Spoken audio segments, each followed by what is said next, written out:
እንዳትመረምረኝ በጥቂት ነገር ማረኝ። ታክሲ ውስጥ ገብቼ እንደተቀመጥኩ አጠገቤ ካለች ልጅ ስልክ የወጣ ድምፅ ነው። መዝሙር ካደመጥኩ ረጅም ዓመት ሆኖኛል። ድሮ በልጅነት የማውቃቸውን ጠፍተውኛል። ዛሬ ግን ድንገት በጆሮዬ ሽው ያለው መዝሙር ምናልባት አለቀ እስክል ቀልቤን ስቦኛል። ልጅቷ ስክሪን ላይ እንደተተከለች ናት። መጀመሪያ ያየሁት እስከ ባቷ ድረስ ያለ እርቃኗን ነበር። ትንሽ ቀና ስል ጥቁር ቀሚስ ለወቁጣል ያደረገች ናት።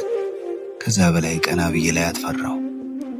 መዝሙሩ ከቲክቶክ ላይ እየዘመረ መሆኑ የገባኝ ሲደጋገም ነው። መኪናዋ ልትሄድ ስትል የሞት ሞቴን ቀራ እንዳልኩ መጀመሪያ እንባ ከሚያፈሱ አይኗ ጋር ተገጣጠምኩ። አፍንጫዋ ላይ ትልቅ ቀለበት ተንጠልጥሏል። ሽፋሽፍቷ ላይ ያለው ቀለም እንደ ጥቁር ወንዝ እየፈሰሰ በልፕስቲኳ የቀላ ከንፈሯን አርጥቦታል። ደረቷ ተራቅቶ እርቃኗ ይታያል። አሁንም መላልሶ መዝሙሩ ይዘምራል። እንዳትመረምረኝ በጥቂት ነገር ማረኝ ይላል።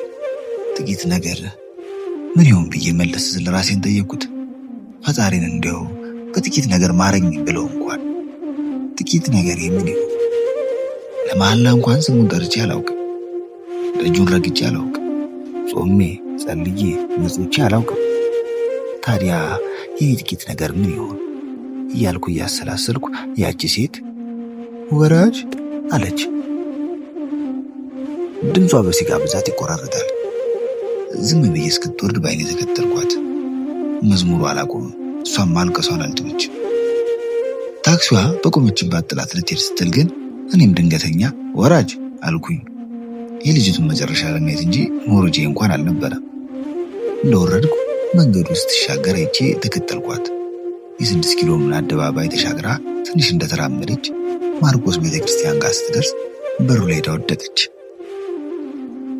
ለመጀመሪያ ጊዜ እኔም ራሴን ቤተክርስቲያን በር ፊት አገኘሁት። ቀደም በመዝሙሩ ስሰማ የነበረው ጥቂት ነገር እየመራ ሲያደርሰኝ ቤቱን ሲያስረግጠኝ አምላኬን አየሁት። ጥቂቱን ነገር እንዳደርግ ከረዳኝ እኔ ደግሞ እንደ ሴቲቱ ተንበርክኬ ድምፄን እያንሾካሾኩ ቶሎ ማረኝ ማረኝ ማረኝ ብለው ደግሞም አልኩት። እድሜ ዘመኔን የቋጠርኩትንማ በፊቱ አፈሰስኩት። ለካ ናፍቆኝ ነበር።